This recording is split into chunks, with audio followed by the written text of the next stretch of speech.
Hello, hockey fans, and welcome back to another episode of High Flying, the podcast made for the fans. By the fans. Let's go, A- boys. As always, my name is Nolan, and I'm here with my lovely co-host Jude on this Victoria Day Monday for all of our Canadian listeners and viewers. Anyone else around the world, it's probably not a holiday for you. Dude, I had people asking me all weekend what the holiday was for. They're like, it's kind of funny. Like, we just get a free holiday in May. That's sick. And you just enlightened me. It's for the Victoria Day. Queen. Cool. I God had, save the Queen. Well, I guess not at this point because she's dead, but God save the King. yeah, there you go. Was God Save the Queen for a long time. Good run for old Elizabeth. But yeah, okay, you just enlightened me. I had no idea what May longs for. I never know because I don't get time off for it. Like, my schedule doesn't change. So I just show up on Fridays and everybody's like, oh, it's a long weekend. Okay, cool. There we go. We get to party. Lots of stuff going on in the National Hockey League. We finally have an excuse to touch on Jude's favorite team, as well as the NHL playoffs. Three series have wrapped up. We got one more to go. Going to another game seven that is in 2 hours. That starts from the time we're recording this. Montreal versus Buffalo, Montreal, as I should say. Two game sevens. That's tough. They're going to be a little gassed if they reach Carolina. I guess even Buffalo doing a game six and a game seven. Those two teams may be a little bit short of breath. Whoever makes it to game one of the Eastern Conference Final. Yeah, and I'm gonna go ahead and switch hats here because, like you said, we finally got some non-negative stuff to talk about in regards to my squad here. But keeping with Montreal Buffalo, I'm pretty pumped. I haven't gotten to watch a couple of games in this series, but the ones I have been able to watch, absolutely electric. I think two young teams who are kind of struggling to handle the environments at home in the playoffs can add a little bit more pressure when you haven't been through it before. So I think that helps Montreal. Like you're saying, Carolina. It seems to me like we're staring down a Colorado Carolina Stanley Cup final here, and it's going to be somewhat ceremonial going through the third round. Maybe not. Maybe not. Vegas is a veteran team, but to me it kind of seems like that's why we're going. Yeah, I think that Vegas won that Anaheim series, but it looked like they were struggling to handle the speed of Anaheim a little bit at times. And unfortunately for them, there's a couple guys on Colorado named Cale Makar and Nathan McKinnon who are pretty quick on the skates there.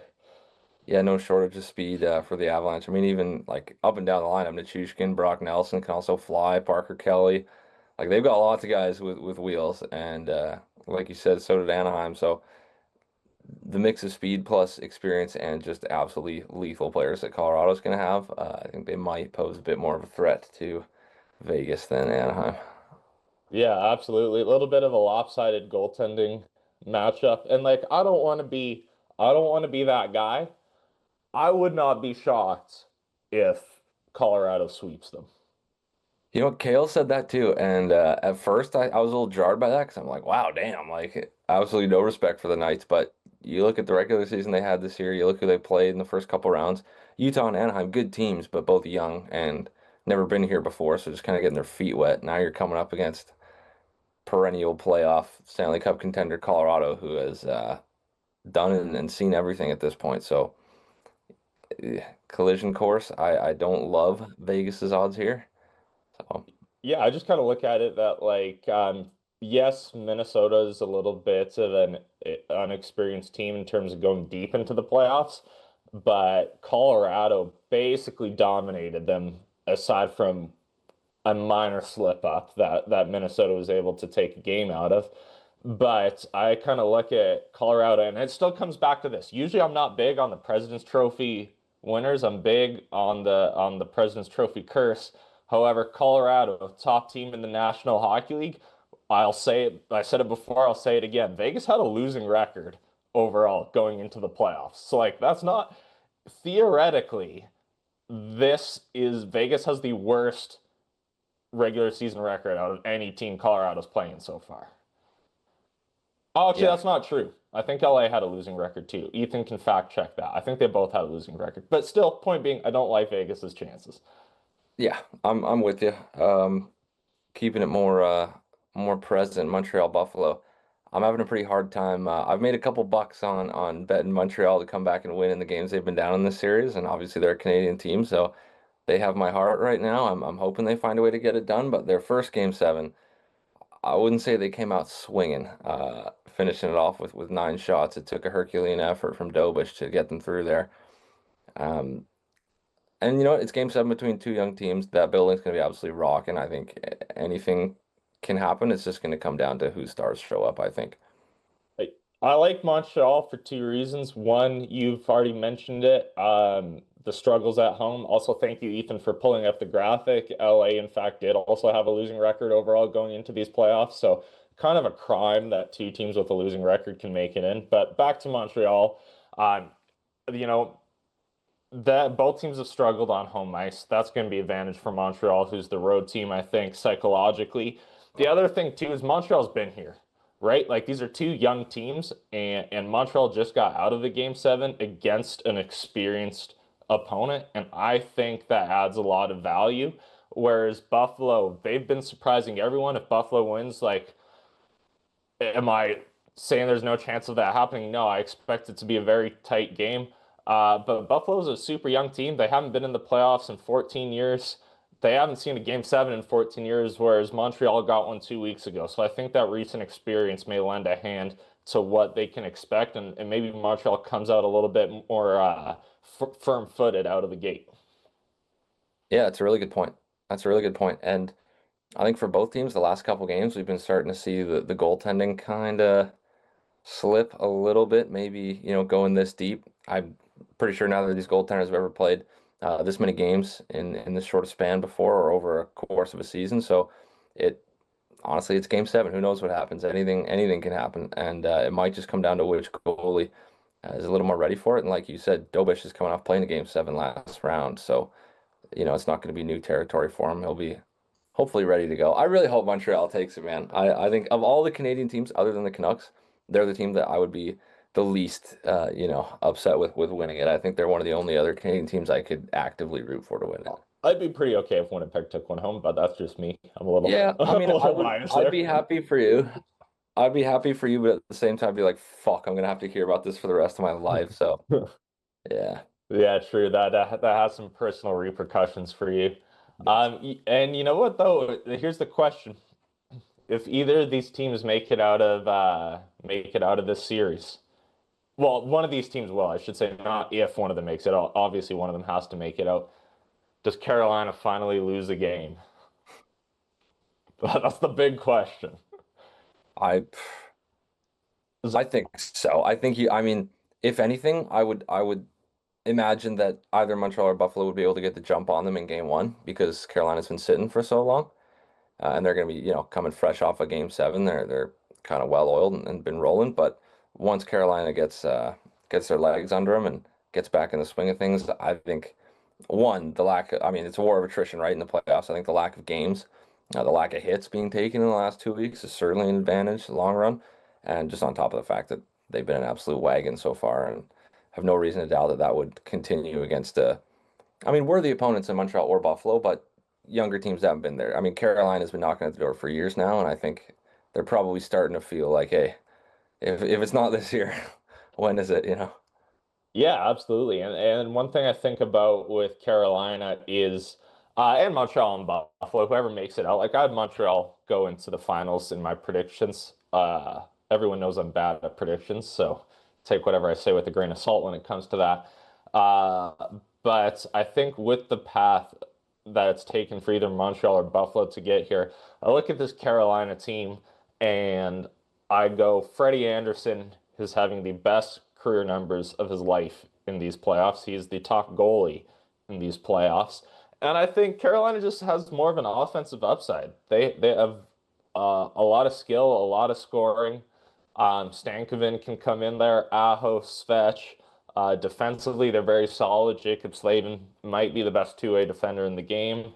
So I do think, hockey's not played on paper, but you combine that with the wear and tear that these other teams have taken. I'm kind of with you. Like I don't, especially with the way Carolina's performed in past Eastern Conference Finals. Obviously, they don't have Florida this time, but I don't really see them going 12 and 0 through this.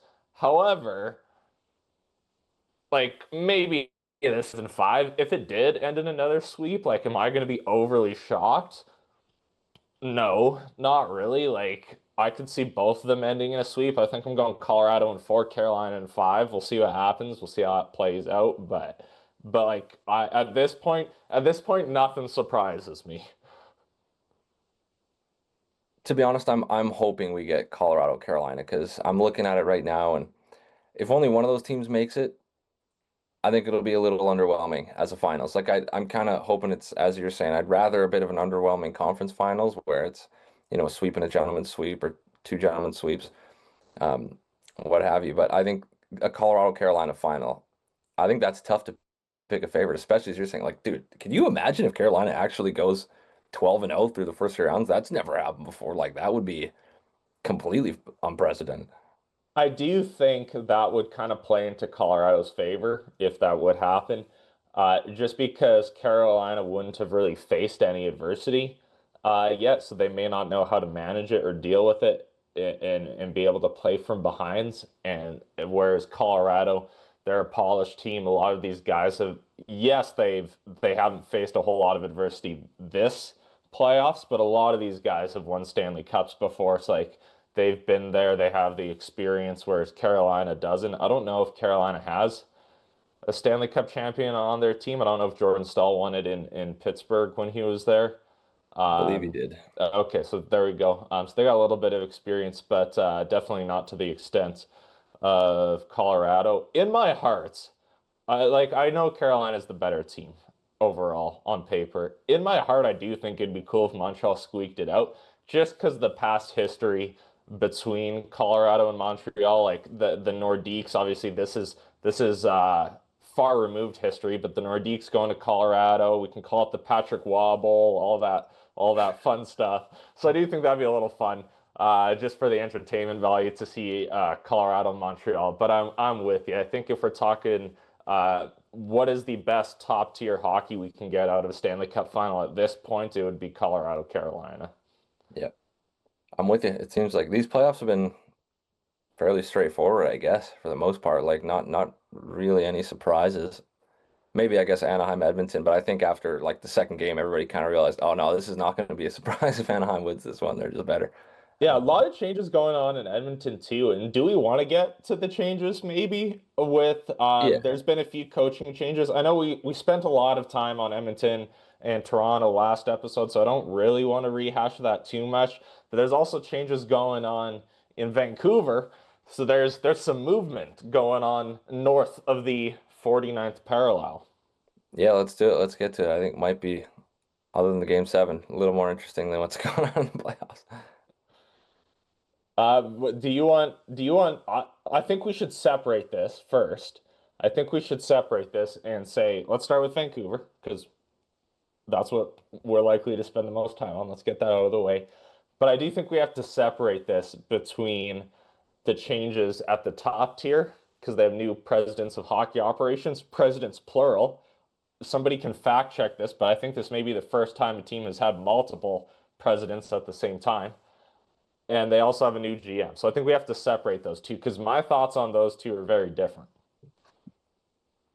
Yeah, I'm just laughing at what Ethan's search was before that. Just to tell you again, has there ever been? Has there ever been? No, it's like we fuck it. We'll cut that. But okay, going into this, I'm jacked. I'm jacked. This is the first time in a long time that I've had hope that the Canucks are moving in the right direction, man. Like, what better story than Henrik and Daniel, the princes who were promised coming back and leading the franchise out of the darkness. I think most of my excitement for this regime, other than the fact that Daniel and Henrik have built up quite a bit of leeway here with what they did on the ice for the team over 17 years. But most of my hope is coming from that press conference and just seeing how affable they were and authoritative at the same time. Uh, they didn't sound like they were, coming from sort of that old school way of thinking or the old way that needs to be done of like in Canucks land anyway, of we need to turn it around quick. We have the ability to turn this around in 2, 3 years. I think everybody was very, very committed and open about the fact that this is going to be a long process. Actually, they weren't even willing to put a timetable on it because of well, because it would be disrespectful to the process and having to go through and do it properly. So I'm pretty jacked about everything that happened. I think they've made all the right moves so far. Okay, so I just want to. I think a lot went wrong with the Canucks, and we don't have to rehash what went wrong. This is about like moving into a new chapter. The one thing that I'll say, because you mentioned the Trevor Linden, Jim Benning era, and obviously Jim Benning was, I think Jim Benning kind A of takes dumpster. the brunt of the Canucks' wrongdoings, as he should, right? Like, I'm not going to exempt Jim Benning. The thing with Trevor Linden, bringing a former player back into that role is Trevor Linden's a business dude, right? Like, he has a portfolio of companies he's invested in, Club 16, right? Like, he has built kind of his own little, I don't want to call it a business empire, but like a Canadian business network, a portfolio. So I think that's why he was brought in. He was the money guy and the finance guy and the leadership guy, and it didn't work. Now, I think the Sedins are being brought in for a different reason because obviously they're not business guys. Like this isn't their forte. And I know every Canucks fan is like super excited about it. They're like, oh my God, like the Sedins. The Jets have nowhere near close to a player as impactful on their franchise as the Sedins. So, like, this is a really bad example. Take this with a grain of salt. But if Dustin Bufflin was the next president of hockey operations for Winnipeg, I'd be like, oh, that's sick. That's super cool. So, like, I understand the hype. Once again, like, Sedin's first ballot Hall of Famers, two of the 100 arguably greatest players to ever play in the National Hockey League. Once again, the Jets have nobody that comes close. So I'm not trying to compare. Point being is I understand why people are so excited about it. One thing I kind of took from, and maybe this is me reading into it too much. One thing I took from their press conference or their media release, whatever you want to call it, is that they said they want to reconnect with the fans and like really reconnect with the city and start from the bottom up. And like I think that's awesome. Obviously, they spent their whole careers here. They stayed here throughout their post-playing career. And I do think the Canucks, a large part to do with their ownership group, combined with the lack of success, have alienated their fans a lot. Like, really good example, you have, I want to say it was the worst season in Canucks history. I don't know statistically if it was, but it's definitely up there. And then they raised their ticket prices by 10%, right? Like, that's a really good example of pissing off the fan base. Yeah. And there's another team right now in Vancouver. Obviously, the fans are going to be a lot happier when you're winning. But the Vancouver Whitecaps are doing a brilliant job connecting with their fan base. So I think the Steams are trying to take a page out of that. That makes me really nervous for the hockey operation side of it because I don't think the Sedins bring enough experience in the management side to effectively lead this team. And I think we're going to see this as a nice idea in theory, but as it plays out practically, these two guys have zero management experience, if we're being real. Like they spent their post-playing careers as advisors. It's not like they were, managing an AHL team or kind of like stepping into that role, and now they're the top of the food chain.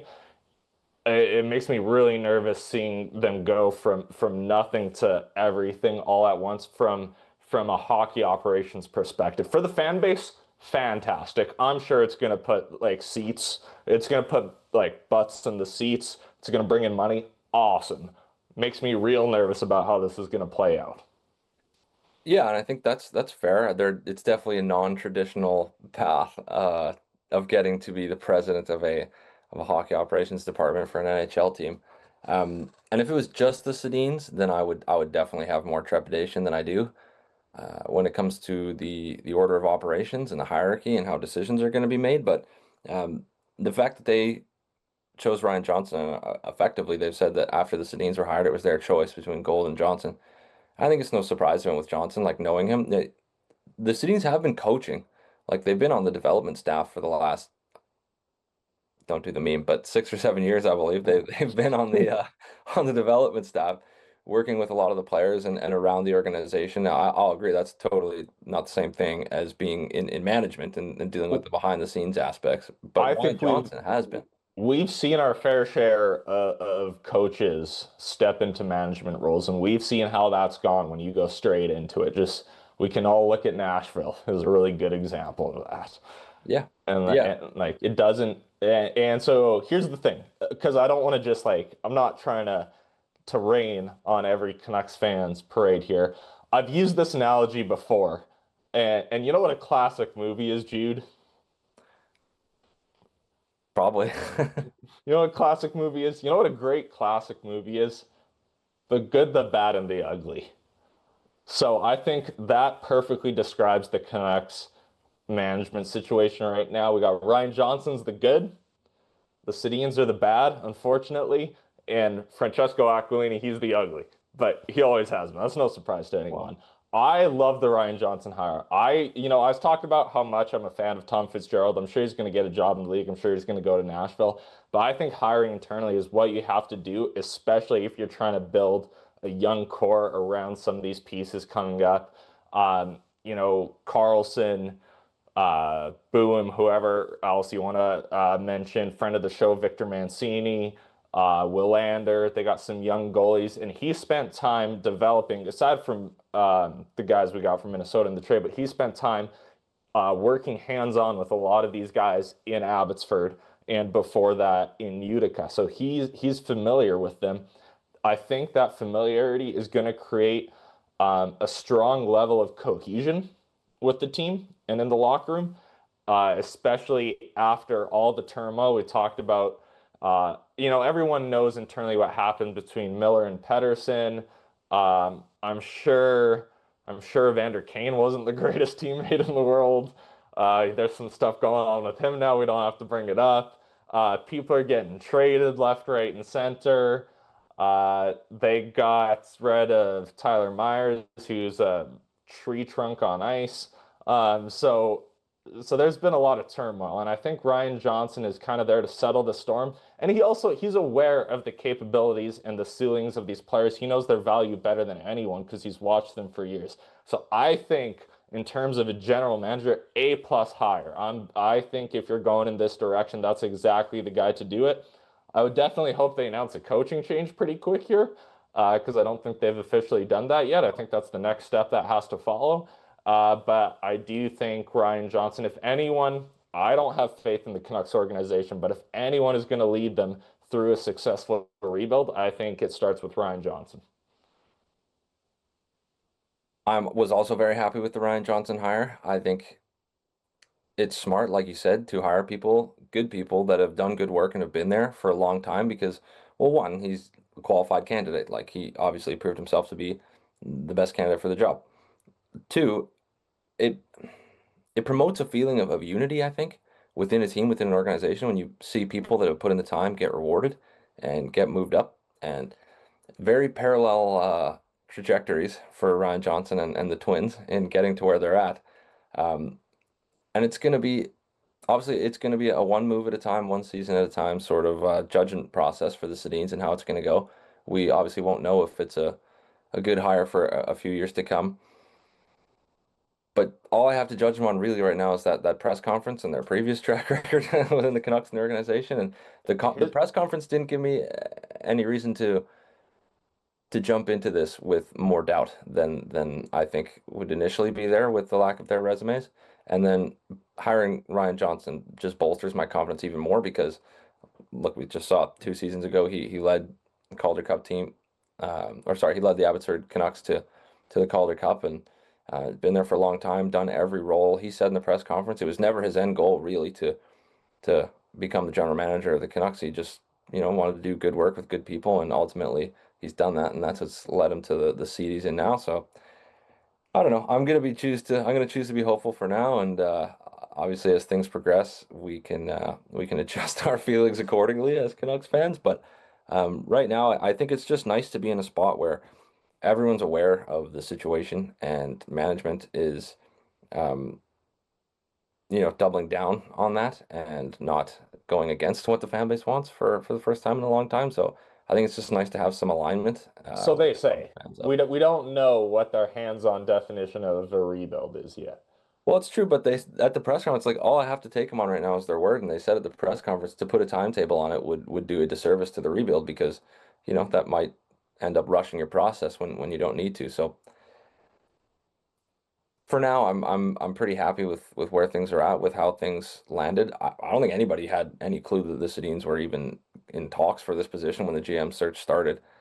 So it was a pretty wild few weeks, and especially a couple days at the end there with all the news that was coming out. We thought it was going to be Evan Gold for a full day, and then all of a sudden, nope, just kidding. Ryan Johnson's been hired. Um, so yeah, the Aquilini's there.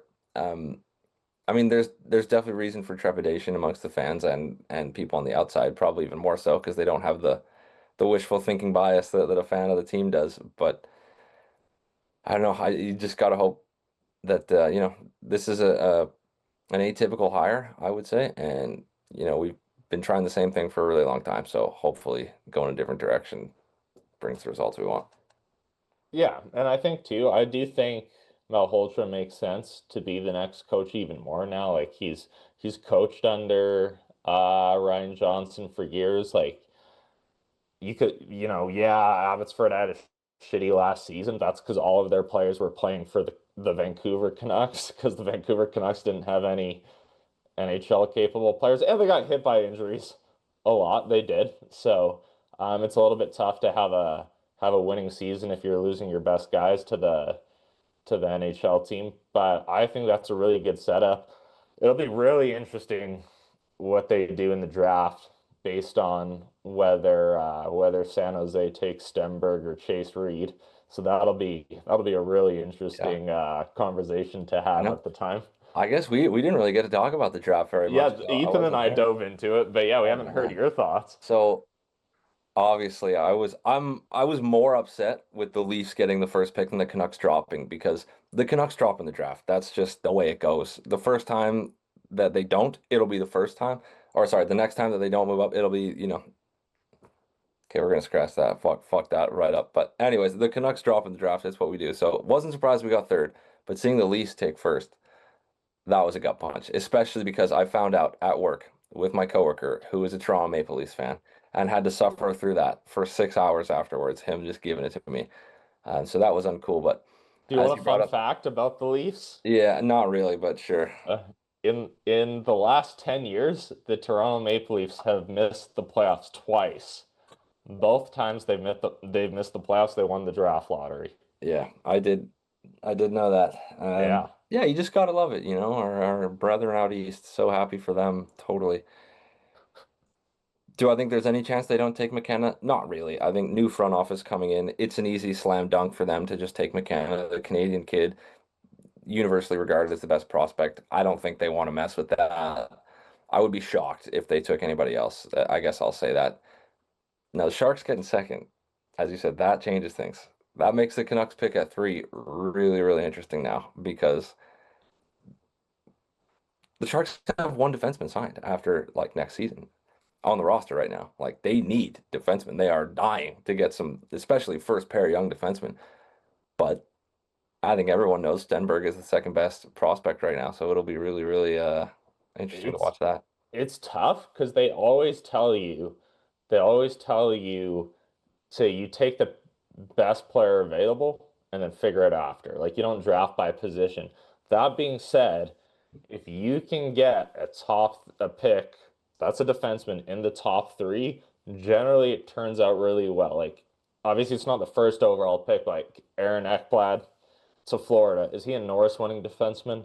No, but like super serviceable guy, can play top pair minutes, got a couple of Stanley Cups out of him, never really puts himself in a position where he can't make a play. So like he's just a really reliable guy and he's good at defending. Like that's his job. And I do think when it comes to drafting defensemen, a lot of stock gets put into their offensive upside, which may be a little bit of a mistake. The other one I think of like Eric Johnson, another defenseman going first overall. He's had a great career, like the defensive anchor in St. Louis for so many years. Massive part of that Colorado Avalanche Cup team, providing that leadership, that experience, that shutdown kind of style of play on the back end. So I believe, Victor Hedman went second overall, I believe. So like if you can take a defenseman who's a set like top three overall pick, you are kind of setting yourself up for success. That being said, like apples to oranges, is Stenberg the better player like right now? Yeah, probably. But you touched on it too. San Jose kind of needs defensemen, especially young ones. Like up front, they have Misa, they have Celebrini, they have Eklund, they have Smith. Like they have a young core to build around up front. All they really have on the back end is Dickinson and Mukamadulin, and we don't really know if those guys are going to hit their ceiling or not. So I would not be shocked if Chase Reed goes too. Neither would I. Neither would I. And I totally agree with you. I mean, there's tons of examples of defensemen going in the top three, four, five picks of a draft. Generally, if a defenseman's ranked that high, they're going to at least turn out to be an NHL player, a very good, at least top four NHL player for you. Got like Miro Heiskanen recently, obviously Dahlin. He's kind of the last couple of years really grown into what he can be and more offensive. But I would imagine it would be very difficult for the Sharks to pass on a guy who potentially brings that sort of value when, like you said, you rattle off the names that they've got, like 21 and under that are I mean, they almost made the playoffs this year, a lot on the back of Celebrini turning into, going God mode on the season. But still, they've got lots of guys that are But just he's going to he's only continue going to to get improve. better though. That's the thing. Right. He's only going to get better, and this may be like the worst free agent class in the past 10 years, but like cap's only going up. So even if you don't spend this year, maybe you focus on development, you still have an $8 million cushion to play with a season from now. Yeah, and not to jump too much from the draft, but I could definitely see the Sharks going forward with a plan of take Chase Reed a second overall, offer Darren Radish 10 million a season to come over and spark things right away, and then boom, you got your top four right-handed D pairs, yeah, your top four right-handed D figured out for the next little while. But if they do that, there's a lot of talk in this market in Canucks land about Caleb Malhotra going three, and rightfully so. He's the best center in the draft. But as you brought up when we started this segment, I've always been a believer of take the best player available at the position and figure it out. I know Caleb Malhotra is a center, and he went scorched earth in the playoffs. Had a great season for the Bulldogs over there in the OHL. I think you got to adjust for the fact that he didn't light the OHL on fire regular season, right? Like you look at some of the numbers of guys coming out of the OHL in the last 10 years. He doesn't have those kind of numbers on that team. That was a really good team. I get it. He didn't start the year in top six in power play. Had to work his way onto those spots, which is admirable. He's going to, I believe, Boston University next year, which will give him time to grow. And by no means am I saying I'd be disappointed if the Canucks took him, because by all accounts, he's deserving of being this high up in the draft rankings. But I think passing a guy like Stenberg, who has played as well as he has and played pro hockey this year, still put up the numbers he did, looked as good as he did in World Juniors, and is not a guy that's just like all flash and no substance. Like his game, from what I've seen of it anyways, is very well rounded. Like he's a really hard worker. He battles hard on the walls, and then he can finish on top of all that. So it's going to be really interesting. I think. I mean, I'm not a professional, so I will leave it up to whoever is going to make that decision for the Canucks to judge who their best player is there. But the last thing I'll say on it, if you take Caleb, you're not getting Manny. I think that's just Well, and here's what I kind of look at. I don't know how, first of all, I don't know how many father-son coaching tandems there have ever been in the NHL. Like the only one I can name is Dave and Adam Lowry, and that season did not work well for Winnipeg.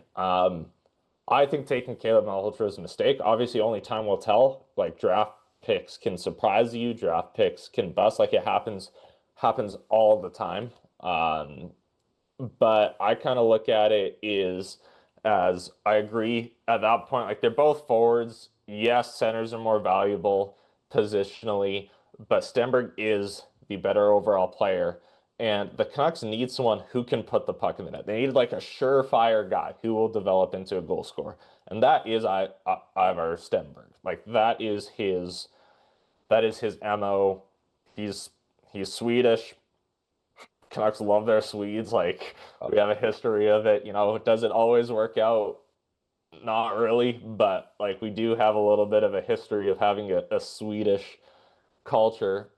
There was another there's another really good Swede that the Canucks took at number 3, and his last name was Sedin. So I just want to throw that out there.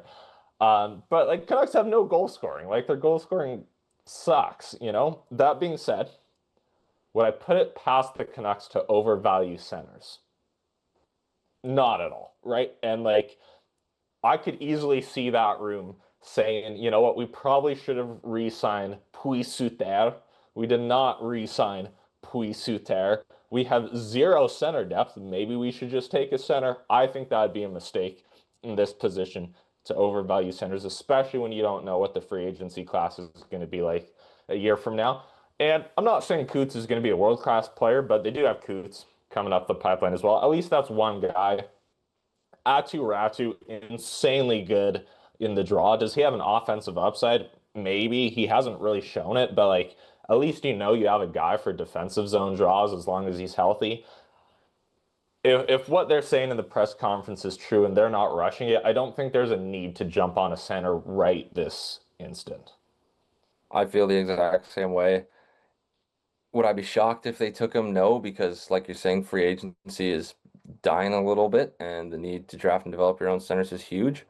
But being in the position that we're in, it's not like we're looking to turn this around quickly. And if we're going off what the new regime has said, we're going to be in this position a lot the next 2 or 3 years. So I don't think there's any reason to jump the gun and pass on a guy with Stenberg's potential when you're not getting a center that is like 100% going to be first line caliber offensive center.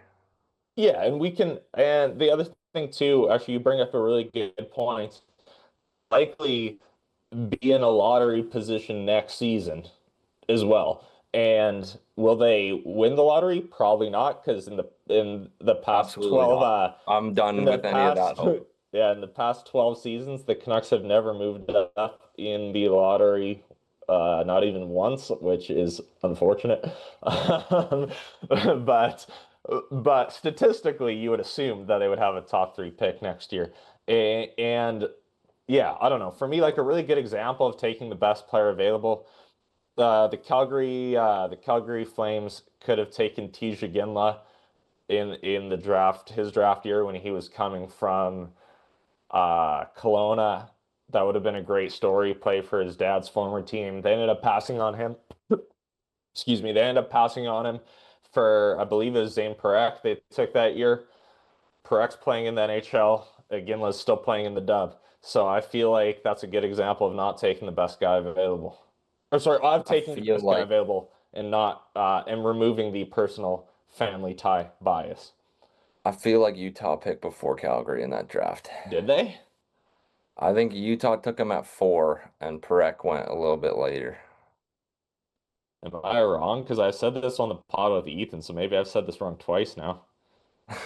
He was taken sixth. So Yeah, Tej was 4.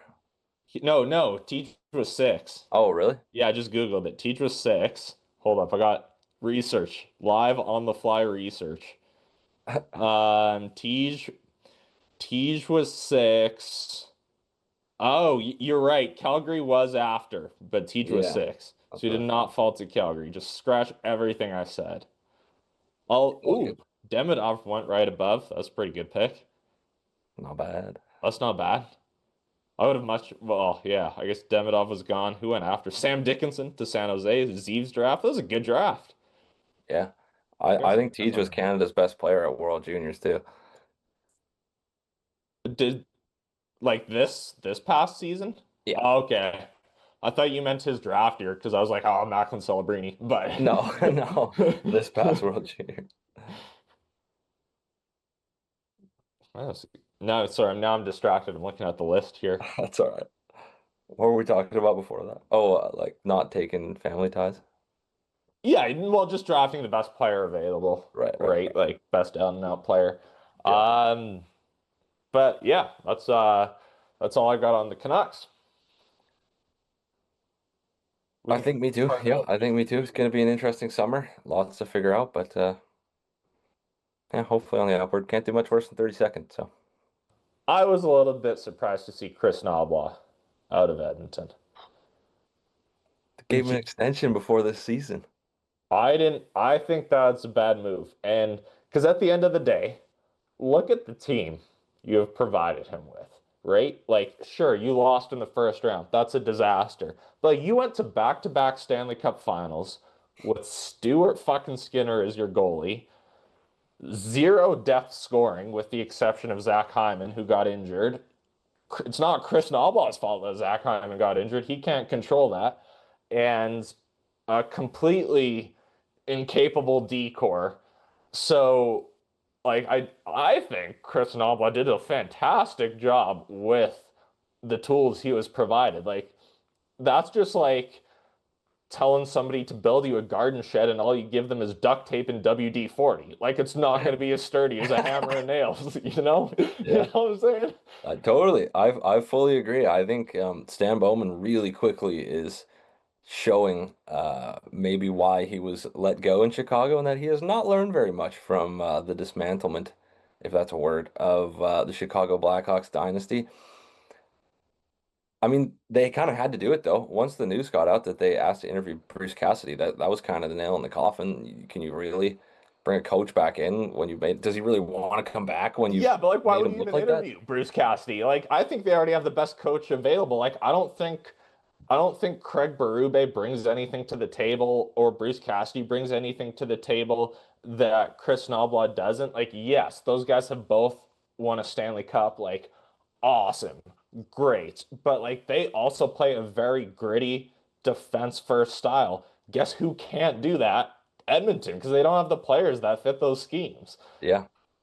No, I 100% agree. I think it's the coach has fallen on the sword for a problem that management created. Really, they made a giant commitment to Darnell Nurse. Now, I know this wasn't this regime, but you've got that brutal contract on there. They handed Jake Wallman a 7-year contract. He had a really not great year. Not that he's a bad player, but like, does Edmonton really need guys like that, especially for 7 years? I think we talked about this last time too, but you let Broberg walk for relatively nothing right when he was starting to blossom into the player that he was going to turn into. Uh, They extended heck, Ekholm, who's they maybe extended their that home. only serviceable D-man defensively, but he's getting old. His legs are Exactly. slowing down, and you can see it when we talked about the speed of the Anaheim Ducks. You can see it when Edmonton plays against faster teams. Ekholm slowly losing his speed a little bit. Yep. Yeah. 100%. And then you got Bouchard, who obviously is their best defenseman, but I would not call him a two-way defenseman in any stretch of the imagination. That's an offensive defenseman right there. So you've got to insulate that guy with some really solid shutdown defenders, and they have not been able to do that at all. And then, I mean, the cherry on top of it all, the goaltending is like that Tristan Jarry trade is not looking like that was a home run for lack of a better term so far. Not that Skinner was great either, but I feel like you literally just moved laterally. Like there was no vertical movement at all in making that trade, making the team better. It was kind of just well, let's get somebody in here who we haven't had before, and maybe he doesn't do any better, but at least it won't be the same guy.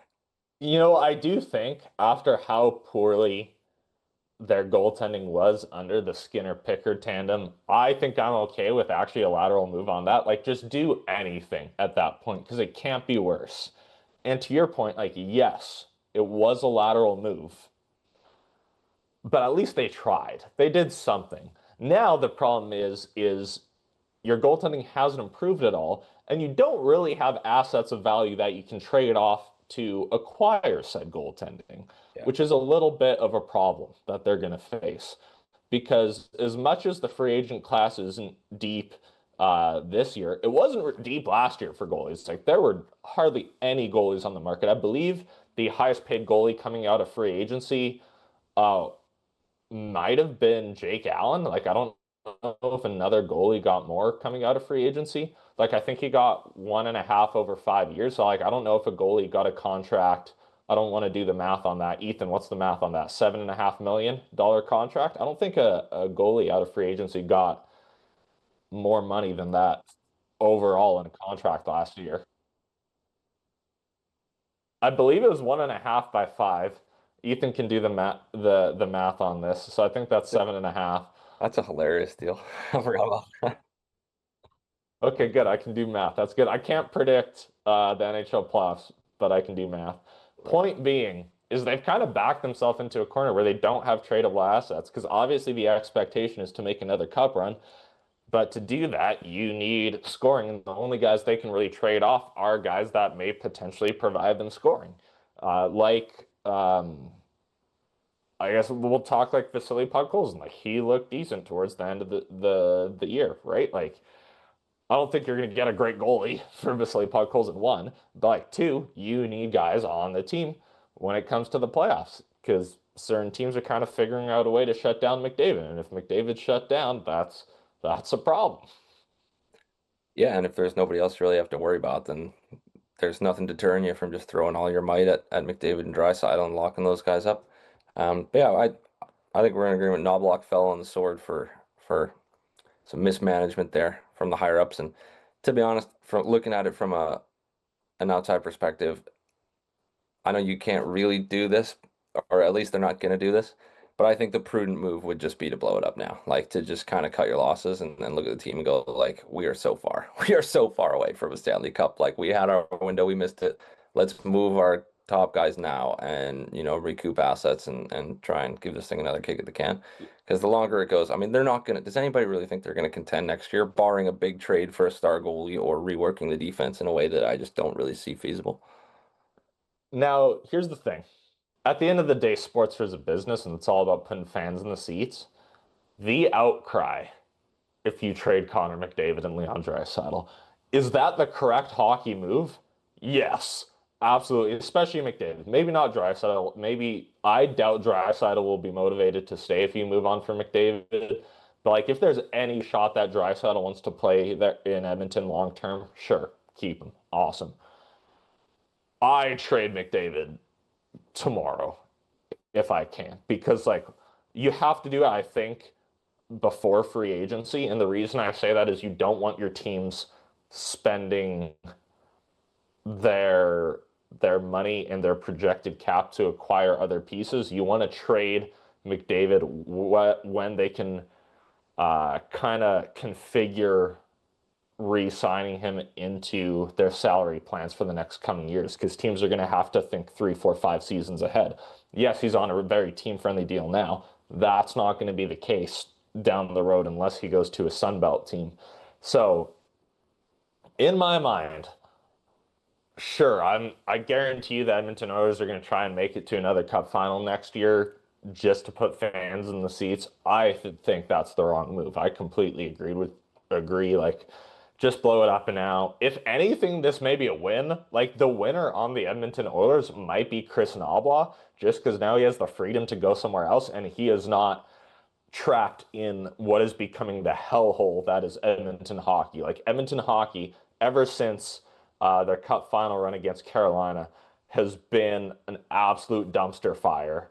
They got Connor McDavid. He fell out of the sky from the heavens, kind of revived the team a little bit, and I think now we're back to the typical Edmonton dumpster fire. Yeah. Oh no. Haha. I'm so sad for you. Yeah, I don't think any of us are complaining, but I guess from a neutral fan's perspective, that's what I would do. Well, all you high flying fans, you may be wondering what is with the sudden wardrobe change. So this is actually a two-parter episode. At the beginning of the first part, we made some playoff predictions, and we decided we kind of want to reflect on those. And let me tell you, mine is not going well because I said 4-0 Colorado, and that's kind of out the window at this point. Yeah, I wardrobe change, background change for me. I had to move locations, but we move. Yeah, a couple surprises off the hop. I guess Montreal winning that first game, not a huge shock to me. I believe I said on the last episode that that was a game for the taking for them because Carolina had been off for so long and Montreal was raring to go. Boy, did they come out swinging. Electric game right from the start. 30 seconds in, I thought my prediction was absolutely screwed when Seth Jarvis opened it up there about 30 seconds in. But then Cole Caulfield, nice little response less than a minute later. So that game didn't really didn't drop off from that point on. I hope the rest of the series is going to be like that. It was pretty electric. I would imagine Carolina is going to be a bit more ready to go for the rest of the games going forward. Um, and yeah, the other Vegas, Colorado. Obviously, not having Makar is big. If we would have known that, I think that might change people's opinions a little bit on their predictions. But yeah, Vegas, one of those teams. They weren't even in the playoffs when Torts took over, or like their spot wasn't even like confirmed. Like they still had to earn their way into the playoffs when they fired Cassidy and brought in Torts, and now look at them. They're just kind of rolling through the Western Conference. Yeah, and obviously Vegas has got the skill on the top end. We kind of touched on it a bit. Eichel is probably the smoothest skater I've ever seen in person. And obviously like Marner leading the charge points wise. Dorofiev, they got a lot of experience. I mean, so does Colorado. Both teams have been there before. I think both teams have like 10 guys or something that were part of previous cup teams. So the experience is definitely there. The thing that I just find wild, which I still like, I don't understand this at all, and I've been a doubter of Vegas this whole time, but Montreal and Carolina were separated by 7 points in the regular season, which is like, fair gap or whatever. But like Vegas, Colorado were separated by 27 points in the regular season. And I know the regular season doesn't mean anything. Everyone watching out there is going to say the regular season doesn't mean anything, like which you're correct. I just didn't expect the team that was on the lower end of that 27 to be up 2-0 in this series right now. With 2 games on the road as With well. true, yeah, with 2 games on the road, that's a very good point. Now Yeah. you get to go back into Vegas.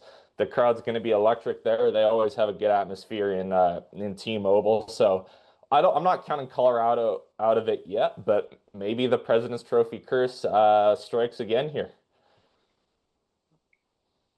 I'm a little bit shocked to be honest, especially I mean game one. Okay, Vegas is a good team. We all know that. They've got the star power, they've got experience. Wasn't shocked by that. Colorado not being able to score though has been rather surprising to me. I mean, I know like obviously we just talked about it. McCarr's out, that hurts your power play, that hurts 5-on-5, your breakouts, your holding pucks in the zone, everything. But I mean, you look up and down that lineup, it's not like they're devoid of offense other than like besides Kale McCarr. So I've been a little bit shocked that Vegas and Carter Hart have been able to shut the door on them so much, especially after watching what Colorado did in the first 2 rounds. And let's say I might be throwing some heat on Nathan McKinnon to put one in the net tonight, seeing as he has not, or not tonight, tomorrow night, as he has not recorded a goal yet in this series. I'm sure they'll wake up a bit. But yeah, it would be kind of hilarious if we saw the other way after you predicting that we'd see a Colorado sweep. Well, and you know what? Like, I think you do have to put it on Nathan McKinnon a little bit. Like, you need your best players to be your best players. Maybe he's going to pull another Team Canada here and miss a wide open net. Who knows? Um, but but at the end of the day, the thing with Colorado that stands out to me is their depth. And you mentioned it, like Makar isn't their only serviceable defenseman. McKinnon's not their only serviceable forward. They have offensive weapons, and you would hope that those weapons kind of would be firing on all cylinders. So if they do shut down McKinnon, that other players can respond for them. Like they're not a stranger to these situations. The one thing I've actually been really impressed with, you touched on it as well. You've been very accurate with your description of everything. Is Vegas's goaltending absolutely atrocious in the regular season, but Carter Hart has looked very comfortable throughout these playoffs. And does he have Freddie Anderson numbers? No, he doesn't. But at the end of the day, your goalie is basically there to give you a chance to win, and he's kept them in every game, regardless of what his personal stat line looks like. So I've been very impressed with the performance from him and just the fortitude to always keep Vegas in the game. We've talked about it before too. When it comes to the playoffs, yes, it's nice to have a Vasilevsky or Bobrovsky, but you don't need to have a $10 million goalie to go on and win the cup. As long as you've got somebody who can stand in there and make the saves in the big moments and just keep you within reach, then you've got a shot. And that's really what Carter Hart's doing. As long as I hate to bring this guy up because they've been out for a while. It doesn't need to catch strays, but it's tough when you've got a guy like Skinner in the net where, yeah, he might make most of the saves, but every single game you can count on him letting in a cheap one or one that you go, I probably should have had that. Carter Hart's not doing that right now, and that's really all you need when you're a team like Vegas, and you've got firepower up front. You've got a big physical fourth line that can skate. You've got defensemen up and down that are big and mobile. Maybe not like the most offensive up and down, but they do their job well and they know their role. So that's Yeah. I think I picking up Rasmus Anderson was huge because, is he a Petrangelo? Like, no, he can't make up for that loss, but at the same time, he is so steady positionally that he can eat big minutes that helps guys like Hannafin and Theodore rest. It's not like a Quinn Hughes situation where like Theodore is their best defenseman, but Theodore doesn't need to play 30 minutes a night because they have other guys behind him that can eat up some of those minutes. So I think the Rasmus Anderson pickup was a huge piece of this puzzle. That being said, do I think Vegas takes both games at home? Like, no, like I can't actually see Colorado getting swept with or without Makar.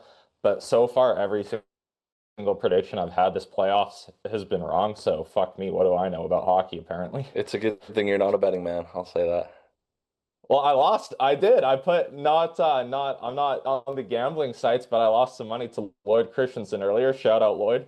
Fair. I still haven't paid him. I should probably do that today. It's been like a month, so I gotta keep to my word and send it over to him. But Good thing he's not charging interest on that. yeah, man, he's crazy. It's crazy. He's a nice guy. He's a nice guy.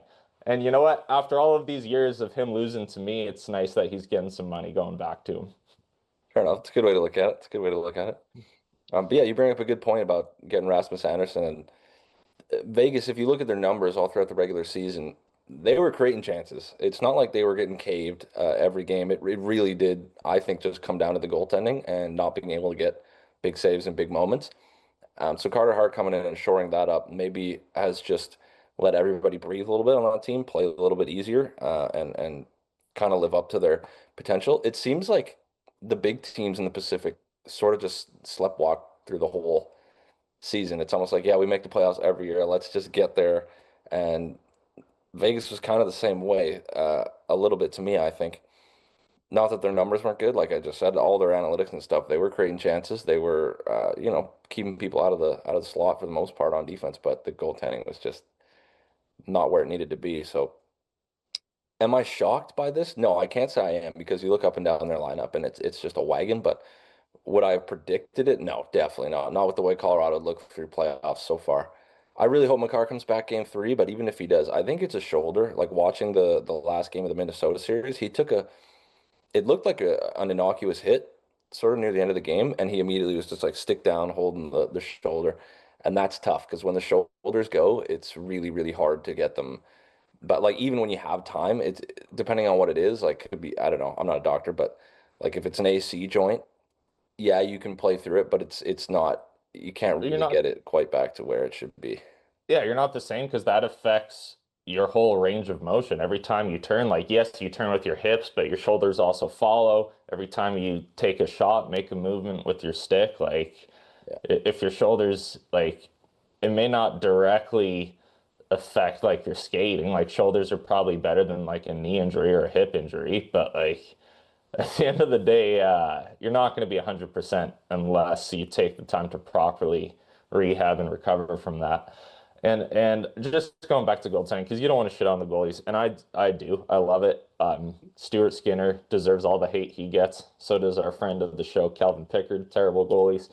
Um, but the one thing I want to say that is you have a really good point where it's like if you seen that traditionally your goalie is letting in a soft goal every now and then. It doesn't even have to be every game. Like every now and then, if your goalie's letting in a soft goal, it almost creates the subconscious pressure that like, oh, like maybe a two-goal lead isn't safe because then they get it down to one and then they're pressing. They could get a lucky bounce. They can pull their goalie, get the extra attacker out there. So it almost creates this pressure that you need a three-goal lead and then you have to push for offense, and then you leave gaps defensively, and it allows the other team to generate more chances than it probably would if you didn't have that pressure on you. So that's a really good point that you brought up in terms of the subconscious side of the game. Well, thank you. Appreciate it. And just flipping over Montreal, Carolina, you were absolutely right. You called it 100%. You said I could see Montreal taking game one. For the viewers' sake, I hope this is, another long series. I don't really want a Montreal sweep or a Carolina sweep either. Well, it wouldn't be a sweep, but say Carolina in five, I wouldn't want that. I would want another 6 or 7 games from a selfish standpoint, just because these teams are so fun to watch. I think like Montreal's the youngest team to make the conference finals in like 10 years or something like that. Like Dude, since 1993. 1993, there we go. What's the math? 33 years? 33. There we go. Good math. 33 years. Um, so even if Montreal doesn't advance this year, they'll be back. They have a solid core. Nick Suzuki just keeps on getting better every game I watch him. Like this guy's unreal. And I remember when he had all the hype around him in Vegas, didn't really live up to the talent in Vegas. Imagine if Vegas kept him instead of bundling him in Seriously. that Pacioretty trade. Vegas would be winning the cup every year. Holy shit! Like no tax, and you have Nick Suzuki. Yeah, dude, your top two centers being Mark Stone and Nick Suzuki, like you're not giving up a goal every game. Like, Well, Eichel would be the center. I think Stone would probably be playing on the wing there. yeah, I guess isn't he? No, yeah, you're right. Either But way, still, pretty unreal top yeah, six. You also have Thomas Hurdle and all of those guys. You had Nick Suzuki to that. dude, he went 29 games without scoring a goal. Tomas Hurdle, like regular season playoffs combined before he got one in the Duck series, 29 games. I just wanted to put that out there. I love Tomas, former Shark, Yeah. but He's got some magic hands though. Like he's one of those guys, like I agree, like he not his best season, and he hasn't been on 100% of the time, but he's one of those guys that is capable of creating these moments of magic, right? Like you can't give him time and space. And I think it's also one of those things where if you're used to scoring and it doesn't fall for you in like 3, 4, 5 games, it can get into your head a little bit. Maybe you're holding the stick a little bit tighter.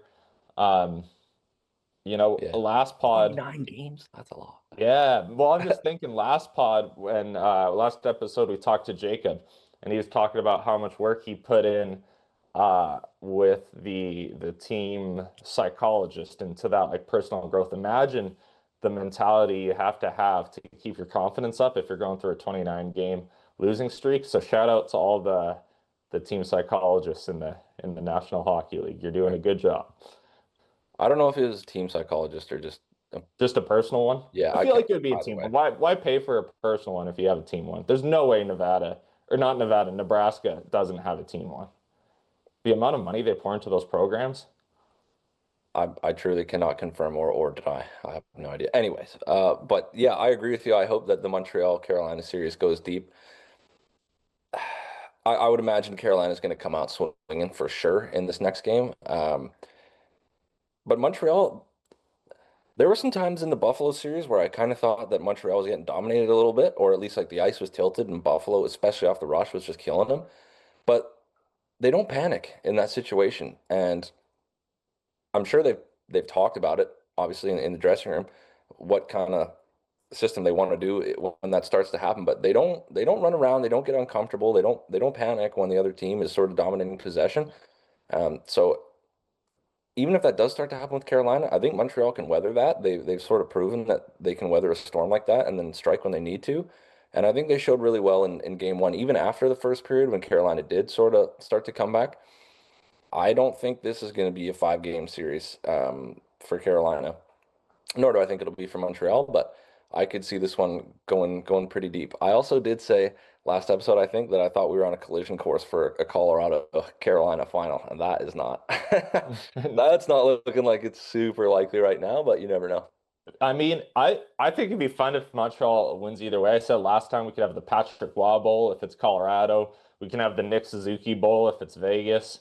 Either way, like all 4 teams left, I don't think there's a bad final out of the 4 teams left. They're all really fun to watch. They're all really fast. They play with lots of energy. They all throw the body around. Josh Anderson has looked unreal. He's just running at anything that moves. Um, Same actually, Nathan McKinnon's physicality has come out, so it's awesome hockey to watch. The one thing I will say is I think this series, and take everything I say with a grain of salt at this point, I think this series is decided in game three.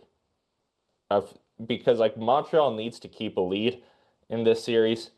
is if they don't, Montreal has been very steady, but they've been atrocious at winning back-to-back games. They have struggled to extend their leads. So if Carolina wins tonight, this is being part two of this episode is being recorded just before game two of the series. If Carolina wins tonight, then I think it all comes down to game three. That's a good point. Yeah. I think Dobish is like 1-7 after a win or something. And then the complete reverse, like 7-1 after a After a loss. It's loss, crazy. yeah. The resiliency is definitely there. But yeah, it would be nice to see him string together a couple wins and maybe let the fans breathe a little bit here. But I do really hope Montreal makes it. I think that'd be pretty electric to see that city. Because the last time they made it, 2021 against Tampa Bay, yes, people were allowed back in the buildings and stuff, and that was sweet. But I don't think anybody thought Montreal really That had a was a hope in Carey hell Price. You of talk about not needing an elite goalie. That was all Carey Price totally. that playoff series. A little weird with the divisional matchups too. Like you could argue maybe they had an easier path because their first couple rounds they had to go through Canadian teams. Well, they Uh, embarrassed the Toronto Maple Leafs in the first round, which was pretty funny, but but we won that back. yeah, man, I'm excited. So these are my new predictions. These are my new predictions. I'm saying the winner of Carolina Montreal is going to be get the winner of game three. And as far as Vegas Colorado goes, I have no clue what the fuck is going on. I'm no longer making a prediction on that series.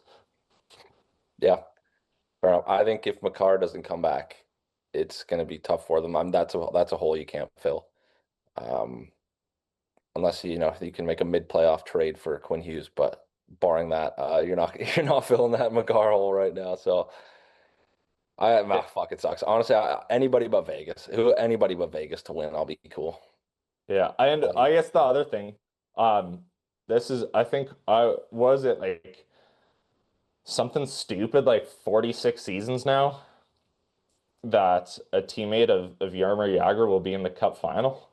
Yeah, That's kind of cool. That dude played a long time. I believe it's Rasmus Anderson if it's Vegas. right. He played with Calgary. I can't remember who the Colorado guy is, to be honest. I'm trying to think of I saw the stats somewhere. I'm trying to think of who that would be because I know it's not Burnsy because Gotta be someone they never old. played together. Yeah. Who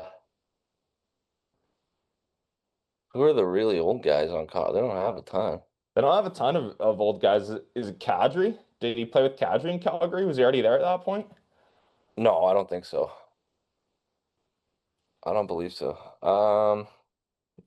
We're gonna Ethan, can you find this? I know you're Yeah. hungover right now, but can you who on who Bro's not Ethan even listening. Ethan's sleeping. Yeah, that's what happens when you hit Gastown on a Friday night, folks. They say Vegas is the party capital of North America. Well, Vancouver's number two, apparently. I heavily disagree with that, but Who on Colorado was a teammate with Yager? I can't think of who it was. I want to see if I can think of it before I'm Ethan gets. thinking, yeah, because like Nelson didn't leave New York for the longest time. No. Nichushkin in Dallas? Nah. I don't think he would have been. They would have been around at the same time. Ah, Oh, Brett Kulak, because that was also in Calgary, I think. damn, okay. So a couple of Calgary boys He played playing the with NHL Yags. 17, 18. That's absurd. Well, folks, thank you for tuning in to this double part episode from the start of round three to, I guess now, game two for Montreal, Carolina. Let us know what you think of the series so far. Let us know if you have any crazy takes, any predictions. As always, we love interacting with you, and we will see you again for our next episode. Peace out. Go Yanks.